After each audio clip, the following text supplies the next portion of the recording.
Okay, a little tribute video to one of the greatest US action directors of the 80s and 90s, John Mctiernan.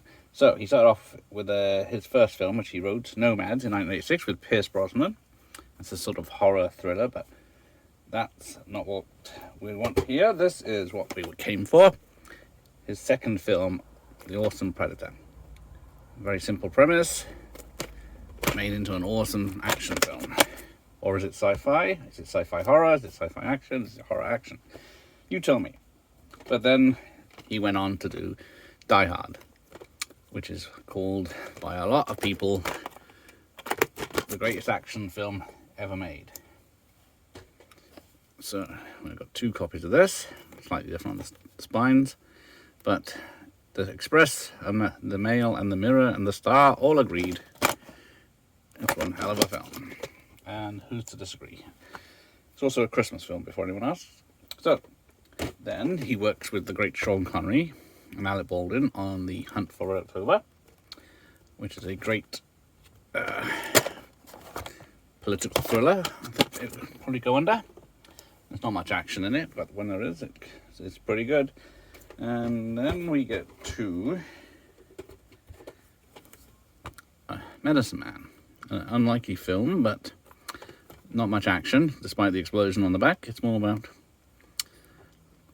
what happens in the rainforest and does it value people. But so that's that. But then he came back for one which was supposed to be a parody of the 80s action films. That turned out to be a pretty good Arnie actioner in its own right. The Last Action Hero. Then he came back for more Die Hard after, unfortunately, Last Action Hero tanked. It was a bit of a bomb, so what people normally do is go back to what they know best. And we get the great Die Hard with a Vengeance, which has two copies again. And it's got two different posters, this one. So, yeah, I sent away from that bag and I used it so much I ruined it. Wish I kept it nice there. And after that, he took a 4-year break, came back with the Thomas Crown Affair, which one of those videos I thought I had, but it'll probably turn up later.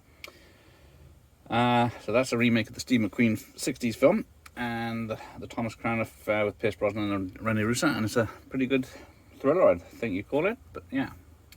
Then he did a Michael Crichton film, The Eaters of the Dead, and it was renamed The 13th Warrior in 1999 with Antonio Banderas.